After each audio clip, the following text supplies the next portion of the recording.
एक बार की बात है, अकबर को उसकी रानी ने कहा कि आप केवल अपने दरबार में बीरबल की तारीफ करते हैं। मान सिंह जो कि मेरा भाई है, वह भी तो उतना ही बुद्धिमान है, लेकिन आप उसकी इतनी तारीफ नहीं करते। अकबर ने कहा कि मान सिंह भी होशियार है, लेकिन बीरबल सभी वजीर में से सबसे ज्यादा बुद्धिमान है। रानी ने कहा, आप एक बार मानसी को मौका देकर तो देखिए। अकबर ने कहा, ठीक है, मैं दोनों की एक परीक्षा लेता हूँ। तुम देख लेना, इसमें बीरबल साबित कर देंगे कि वही सबसे बुद्धिमान वजीर है। अगले दिन बादशाह अकबर ने दोनों वजीर बीरबल और मान सिंह को बुलाया और कहा, आपको ईरान देश जाकर वहाँ के राजा को हमारा संदेश देना। वह हमारे सबसे अच्छे मित्र है, इसलिए हम अपने सबसे अच्छे वजीर को यह भेज रहे हैं। दोनों अकबर का संदेश लेकर ईरान के लिए रवाना हो गए। ईरान पहुंचकर उसने वहां के राजा को अकबर का संदेश दिया।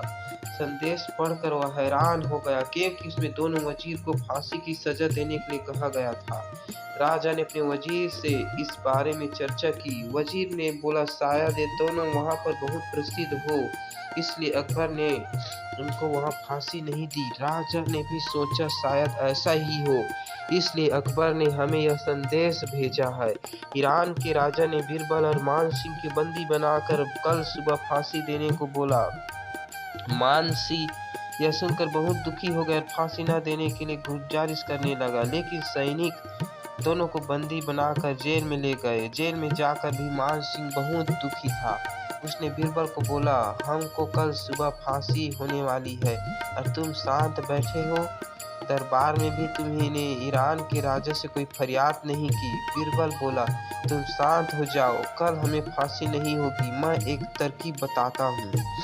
अगली सुबह सैनिक दोनों को फांसी देने के लिए लेकर गए। फांसी की जगह पर जाकर दोनों आपस में लड़ने लगे। पहले मैं फांसी पर चढ़ूंगा कहकर राजा ने कहा, तुम दोनों पागल हो गया क्या? तुम जल्दी मरने के लिए क्यों लड़ रहे हो? तब बीरबल ने कहा कि हमारे धर्म गुरु ने कहा था कि आज जो पहले फांसी पर चढ़ेगा वो अगले जन्म में राजा बनेगा, जो उसके बाद फांसी पर चढ़ेगा वह प्रधानमंत्री बनेगा। हमारे धर्म गुरु कभी गलत नहीं होते। राजा ने अपने वजीर से बात की, शायद इनकी बात सच हो और हमारे पास इनको फांसी पर चढ़ाने की कोई खास वजह भी तो नहीं है, इसलिए इन दोनों को अकबर के लिए संदेश देकर वापस भेज देते हैं। उन्होंने ऐसा ही किया और दोनों को रिहा कर दिया। अकबर के पास पहुंच कर मान सिंह ने ऐसा करने की वजह पूछी तो अकबर ने बोला, मैं तुम दोनों की परीक्षा ले रहा था, लेकिन तुम यह बताओ तुम दोनों वहां से रिहा कैसे हो गए? मान सिंह ने कहा, बीरबल की बुद्धिमानी की वजह से हमारी जान बच पाई।